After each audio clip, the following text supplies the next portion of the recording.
The afternoon light filtered through the large windows of Café Belmont, one of those trendy downtown spots where freelancers typed on laptops and young mothers met for overpriced lattes. Claire Winters sat alone at a corner table, her untouched coffee growing cold, staring at nothing in particular while trying not to cry in public. At 32, Claire had what most people would consider a successful life. She was a senior marketing director at a prominent advertising firm, lived in a beautiful loft apartment, drove a nice car, and had a closet full of designer clothes. Her dark hair was styled in loose waves that fell past her shoulders, and she wore a lavender cashmere sweater that probably cost more than some people's monthly rent. Everything about her appearance suggested someone who had it all together. But appearances, as Claire had learned painfully over the past month, could be devastatingly deceptive. 4 weeks ago, her fiancé Marcus had called off their wedding 3 months before the date, after she'd already sent out invitations, booked the venue, ordered the dress. His reason? He'd fallen in love with someone else. A co-worker, someone he'd been seeing for the past 6 months while Claire had been planning their future. The betrayal had shattered something fundamental inside her. But worse than the heartbreak was the realization that she'd been so focused on building her career, on achieving success, that she'd failed to notice she was losing the person she thought she'd spend her life with. She'd worked late nights, taken weekend business trips, prioritized client meetings over date nights, and Marcus had found someone else. Now sitting in this cafe on a Wednesday afternoon, having finally taken the mental health day her boss had been urging her to take, Claire felt hollowed, out, empty, lost. She didn't know who she was without her career to define her, and she'd lost the relationship she'd thought would be her anchor. "You look sad, Princess." The small voice broke through Claire's spiral of thoughts. She looked up to find a little girl standing beside her table, perhaps 4 years old, with a mass of curly brown hair pulled into 2 small pigtails.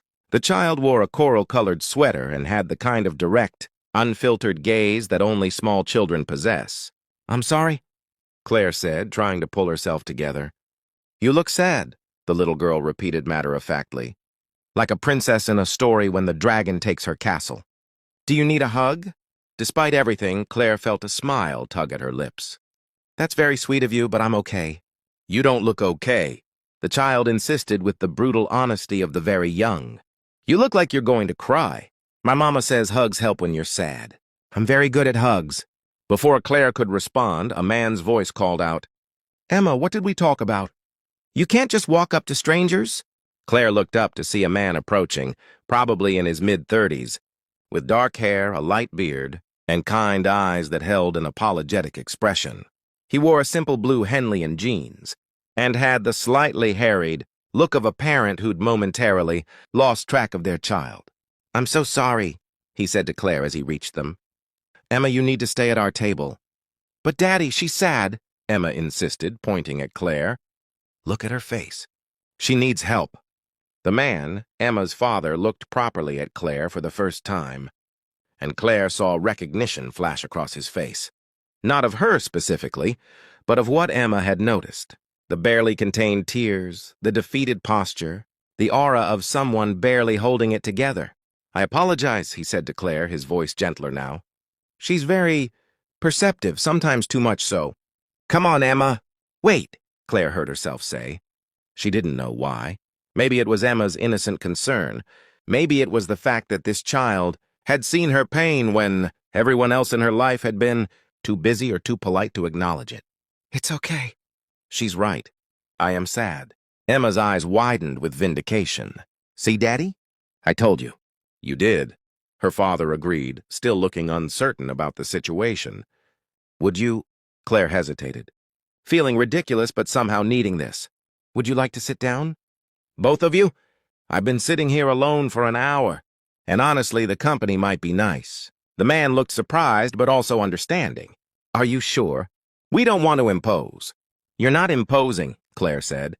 "I'm Claire, and I think your daughter might be the first person in weeks to actually see that I'm not okay."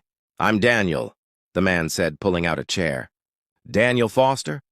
And this is Emma, who apparently has appointed herself as some kind of emotional support child." "I'm good at helping," Emma said seriously. climbing into the chair next to Claire. Do you want to talk about why you're sad? Talking helps too. That's what Daddy says when I'm sad. Daniel looked mortified. Emma, that's very personal. You can't just... It's fine, Claire said and realized she meant it. There was something about this child's directness, her complete lack of judgment, that made Claire feel like maybe it was safe to be honest. I'm sad because someone I love decided they didn't want to be with me anymore, and I thought we were going to get married and have a family. But it turns out he wanted someone else instead. Emma processed this with the serious consideration of a judge weighing evidence. That was mean of him. You're pretty, and you seem nice. He was silly to pick someone else. Despite the tears that were now openly falling, Claire laughed. Thank you. That's actually really nice to hear. My daddy doesn't have a wife, Emma announced, with the subtle lack of subtlety that only children possess. Mommy went away when I was a baby. Daddy says she had to follow her dreams, and they weren't the same as his dreams. But it's okay because we have each other and we're a good team. Daniel's face had gone slightly red. Emma, I don't think Claire needs to hear our family history. But Claire was looking at Daniel with new understanding. You're raising her alone? Yeah, Daniel said, running a hand through his hair in what looked like an habitual gesture of stress or embarrassment. My ex-wife, Emma's mother, she's a photographer. Does travel work all over the world? When Emma was 6 months old, she got offered a position with National Geographic. Dream job. And I was teaching elementary school here, had my whole life here. We tried to make it work for a while. But eventually she wanted to be free to travel without worrying about getting back for custody schedules. So we divorced, she signed over primary custody, and she sends postcards from amazing places a few times a year. That must have been hard, Claire said quietly. It was, Daniel admitted. Is, some days more than others. But Emma's right, we're a good team. And I wouldn't trade being her dad for anything. Emma, apparently bored with the adult conversation, had noticed Claire's cold coffee. Is that hot chocolate? No, it's coffee, Claire said. Would you like some hot chocolate? Emma's eyes lit up. Can I, Daddy? Daniel started to protest. Claire, you don't have to. I'd like to, Claire said, and realized it was true. For the first time in weeks, she was thinking about something other than her own pain. And maybe I'll get a fresh coffee. This one is probably terrible by now. They ended up staying at the cafe for nearly 2 hours. Emma, fueled by hot chocolate and a chocolate chip muffin, told Claire elaborate stories about her preschool friends, her favorite stuffed animals, and her daddy's job as a teacher. Daniel filled in the gaps, talking about his 4th grade classroom, the challenges of single parenting, the juggling act of work and being fully present for his daughter. In return, Claire found herself opening up in ways she hadn't with anyone else. Not her friends, not her family, not even her therapist. Maybe it was the lack of shared history that made it easier. Maybe it was Emma's innocent acceptance. Maybe it was the understanding. She saw in Daniel's eyes the recognition of someone else who'd had their planned future implode and had to rebuild. The worst part, Claire found herself admitting, is that I don't even know who I am without him. I spent so much time building this perfect life, the career, the relationship, the image, and now half of it is gone and the other half feels meaningless. I worked so hard to be successful, but what's the point if you end up alone? You're not alone right now, Emma pointed out with irrefutable logic. You're with us. She's got a point, Daniel said with a gentle smile. And for what it's worth, I understand what you mean. When Sarah, Emma's mom, left, I felt like my entire identity had been built around being a husband and father to a family unit. Suddenly, I was just a single dad, and I had to figure out who that person was. It took time. It's still taking time. How did you do it? Claire asked. Figure out who you were? Honestly? I stopped trying to figure it out and just started living, Daniel said. I focused on Emma, on my students, on getting through each day. And somewhere in there, I realized I was building a new identity without even planning it. Single dad, teacher, guy, who burns dinner more often than not, but makes a mean breakfast. Person who's doing his best. Your best is really good, Emma interjected. Daddy makes the best pancakes, and he reads all the voices different in stories. And he lets me paint his nails sometimes. Daniel showed his hands, where traces of pink nail polish were visible on his fingernails. "See? Glamorous life of a single father." Claire laughed, a real laugh, the first in weeks. "I think it's sweet." Emma had been studying Claire with that intense focus children have. "Do you want to be friends?" she asked suddenly. "You could come have dinner with us. Daddy's making spaghetti tonight. He's very good at spaghetti. Not as good as pancakes, but still pretty good." "Emma," Daniel started, clearly mortified. "Actually," Claire heard herself saying, "that sounds really nice. If the invitation is genuine and not just your daughter being adorably presumptuous." Daniel looked surprised but pleased. "It's genuine. I mean, if you want to have dinner with a 4-year-old and her disaster of a father in an apartment, that's probably messier than it should be. You're welcome to join us." "I'd like that," Claire said. "I really would." Daniel's apartment was, as advertised, lived in and chaotic in the way homes with small children tend to be. There were toys in various corners, children's artwork on the refrigerator, and a general sense of organized chaos. But it also felt warm and welcoming in a way Claire's pristine loft never had. Emma gave Claire the full tour, showing her every important detail: her room with its princess bedding, her craft corner, her collection of stuffed animals, each of whom had to be individually introduced, and the gallery of family photos on the wall. One photo caught Claire's attention. Daniel and a beautiful woman, holding a newborn Emma. They looked happy, hopeful, like a couple with their whole future ahead of them. "That's my mama," Emma said, noticing Claire's attention. "She's in Africa right now, or maybe Australia. She sends me pictures of animals." "She's very beautiful," Claire said. "Daddy says I have her eyes," Emma said matter-of-factly. "But I have his nose, and his laugh, and his love of books." Daniel appeared in the doorway. "Emma, why don't you go wash your hands for dinner?"